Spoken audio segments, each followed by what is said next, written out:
Hi there guys, I'm Nikhil from GreedyTech, and in this video, I'll be showing you all the best features of the Realme X3 SuperZoom. By the way, I've already posted a dedicated video for the tips and tricks section where I've talked about many things which I won't be covering in this video. So definitely check out that video, link will be in the description. Now with that said, the most highlighting feature about this phone is definitely its Periscope Lens. Yes, this phone has a dedicated camera with Periscope Lens, which offers 5x optical zoom with optical image stabilization, f3.4 aperture, and when you factor in hybrid zoom, it can go up to 60x. These are some sample shots.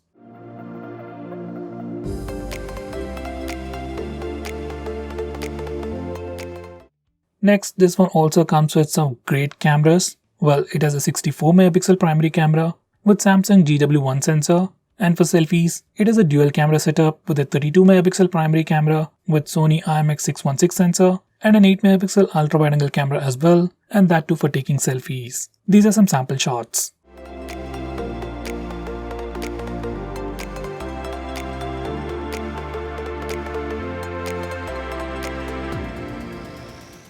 Next, this phone also packs in some great performance. It sports a Snapdragon 855 Plus processor with Adreno 640 GPU with up to 12GB of LPDDR4X RAM and up to 256GB of UFS 3.0 storage. These are the benchmark scores.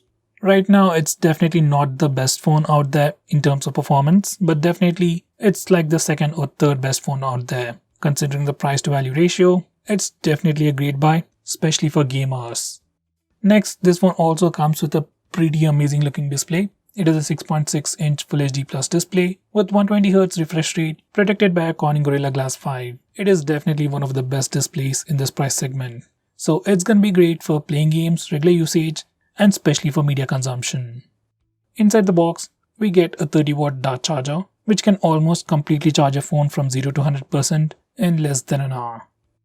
Going on next, this phone comes with a side-mounted fingerprint scanner. Personally, I really don't like this particular setup, but considering the cost-cutting effects, Realme has went with a side-mounted fingerprint scanner. It's pretty fast, reliable, and definitely usable. Just make sure you change the fingerprint setting to Force Touch from the fingerprint settings. Next, we also have the Face Unlock feature on this phone. In good lighting conditions, it is super fast, almost instantaneously unlocks the phone, and it still works in low lighting conditions. It is slightly slower, but it still works, and overall, it's definitely usable. Next, this one also has a wide-angle camera. It's an 8 megapixel ultra wide-angle camera with 119-degree field of view. These are some sample shots.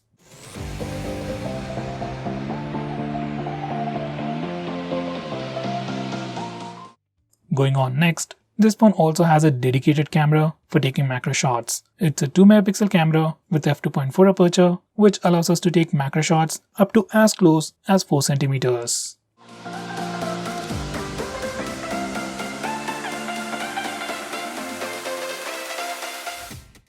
Next, we have Ultra 64MP mode. Even though this phone has a 64 megapixel primary camera, every time in auto mode it takes a 16 megapixel picture because of pixel binning. For some reason, if you want to take a bigger 64 megapixel picture. Next, we have Ultra Steady mode. This is a brand new feature from Oppo which super stabilizes the footage. Here's your regular footage recorded in normal mode and a comparison with the Ultra Steady mode. We also have something called Ultra Steady Pro mode, which is actually supposed to be better, but the results as of now aren't that good. Maybe it can improve with an update. Here's the sample footage.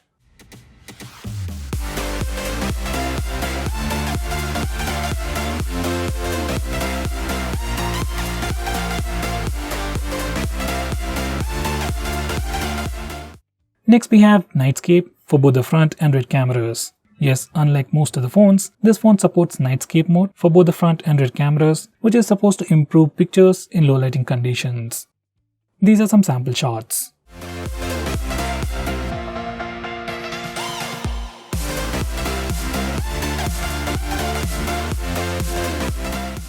Next, we have Dazzle Color.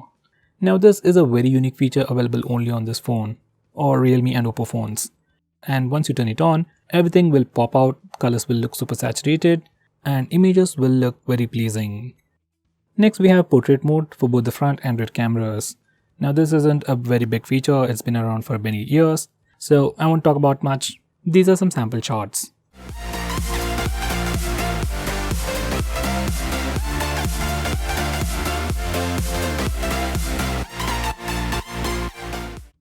Next, we also have a dedicated face beauty mode. Now this brings in a lot of cool features like it can smoothen your skin, make your face thinner and even smaller, and do all sorts of crazy stuff. Have a look at this. Next, this phone also supports slow motion video recording.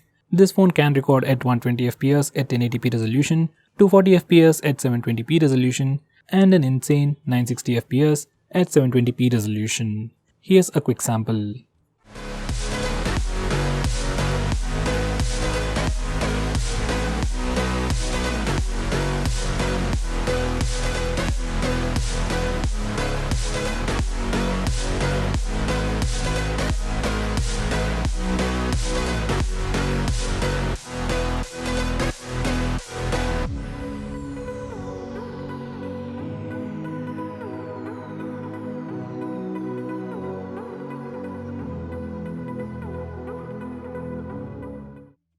Next, this phone has electronic image stabilization for both the front and rear camera video recording. This applies only at 1080p, and here's a quick sample.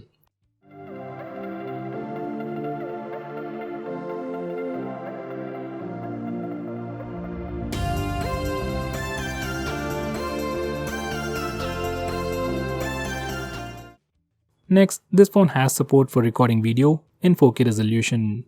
You can change the video resolution from the toggles at the top. Now here's a sample footage recorded in 4K resolution, downscaled to 1080p.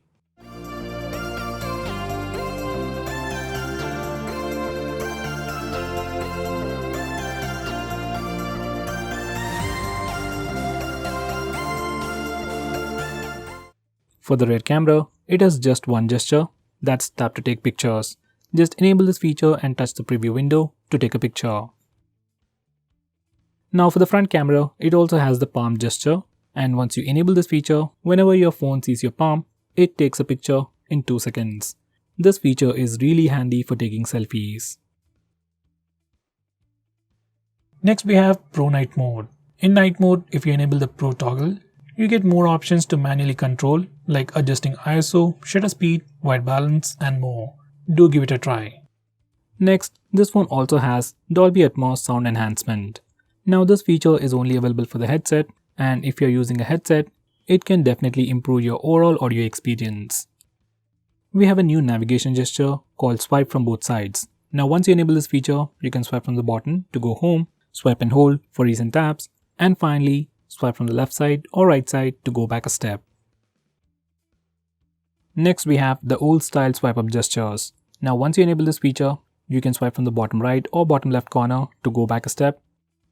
You can swipe from the center to go home, and finally you can swipe and hold from the bottom center for recent apps. Even these gestures work really well.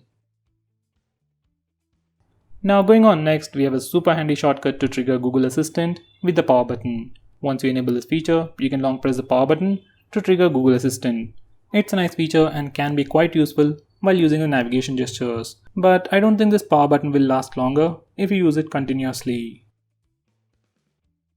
Next we have 3-finger screenshot. Now before I show you that, let me show you how to take a normal screenshot.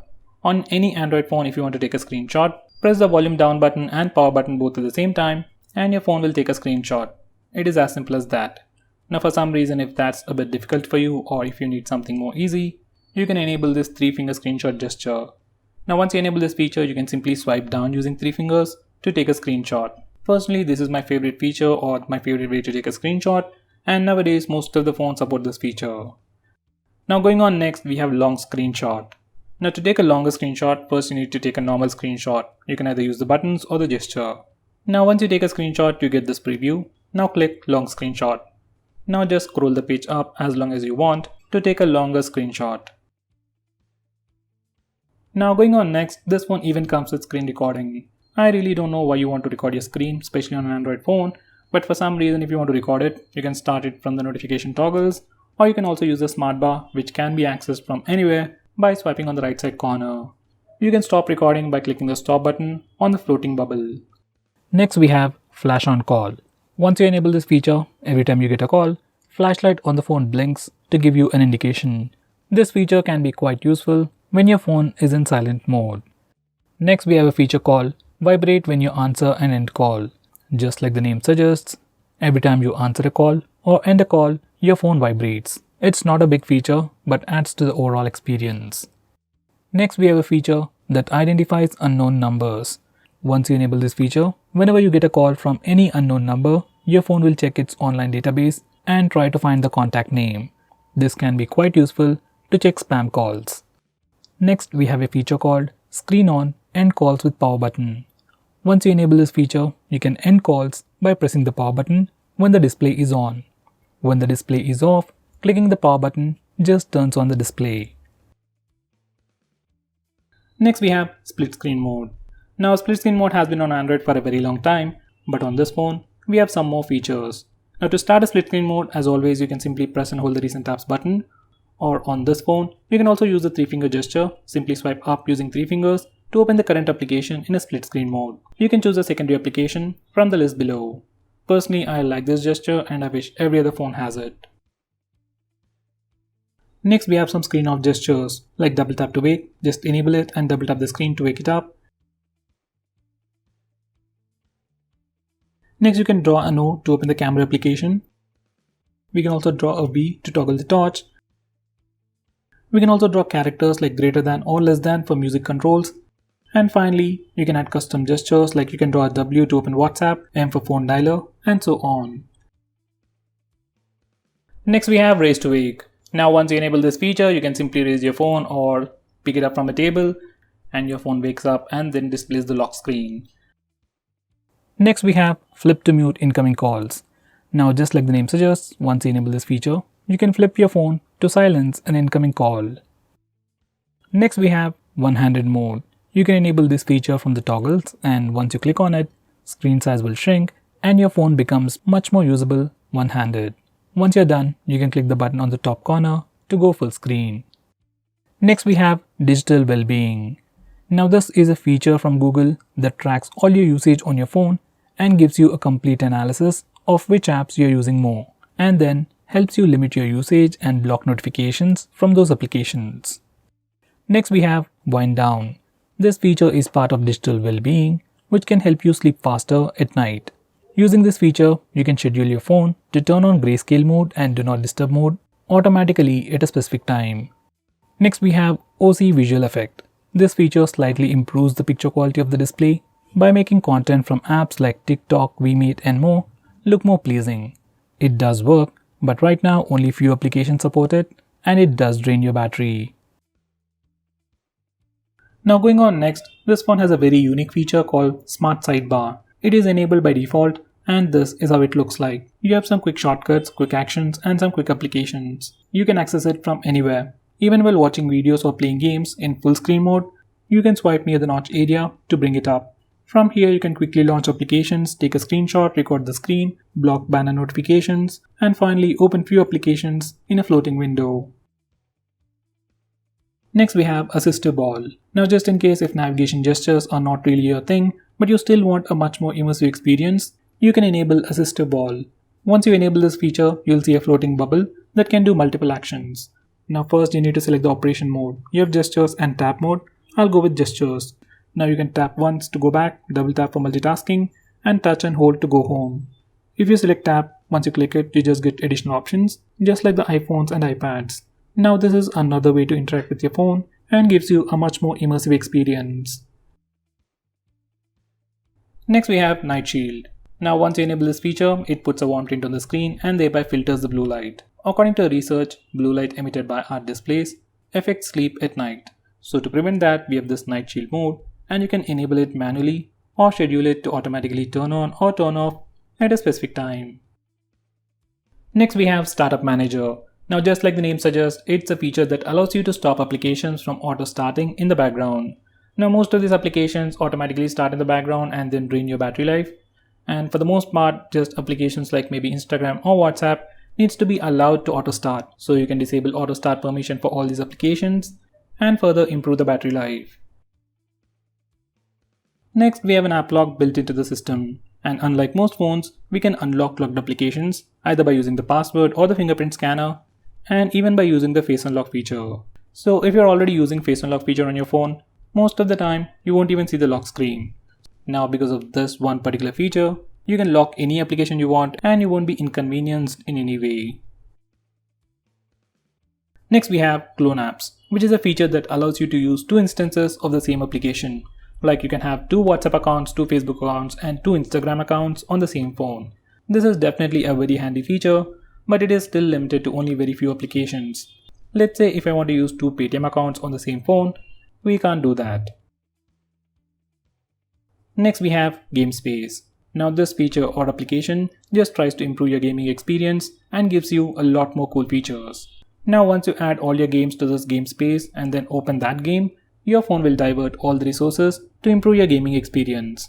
It means faster game load speeds, better visuals, and more than that, it gives you the option for Do Not Disturb mode, where you won't be interrupted with annoying notification sounds or visual disturbances like banner notifications. You also have different power profiles to improve the performance or battery life. It also gives you the option to disable auto brightness, which is missing on many phones out there. Next we have Wi-Fi tethering. Now this is a very unique feature which allows you to share existing Wi-Fi connection to other devices. It's like your regular hotspot, but instead of using your mobile data, it will use your existing Wi-Fi connection. Now you might think this might not be a useful feature, but let's say if you're in an airport or a hotel where you have access to only one device or a Wi-Fi, then in that situation, you can share the existing single Wi-Fi connection to multiple devices. Next we have Private Safe. Now this feature is more like an application or like a vault where you can hide all kinds of files. Just like the app lock, we can have a completely different password from your lock screen and we can unlock it using your fingerprint or your facial data. Personally, I suggest you to use Gallery Vault. Next we have Automatic On-Off. Now this is another weird name for schedule power on and power off, and using these settings, we can automatically turn on and turn off your phone at a specific time. Next we have Kid Space. If your kid is troubling you about your phone, he wants to play some games, or maybe sometimes he accidentally purchases stuff, Kid Space can be quite useful for you. Once you configure this Kid Space, your kid will be able to only use specific applications that you choose, and he will be able to use your phone only for a specific amount of time. Once again, it's a nice feature, but if your kid already knows your password, it's completely useless. So guys, those were all the best features. If I missed out on anything important, do let me know by commenting below this video, and make sure you check out my video on tips and tricks section. Link will be in the description. Now if you're planning to buy this phone, please use the link in the description. It always helps the channel, and if you want us to make any specific video, tweet out to us with the hashtag AskGreedyTech on Twitter and I'll try to make it as soon as possible. I'm Nikhil from GreedyTech signing off. Have a nice day.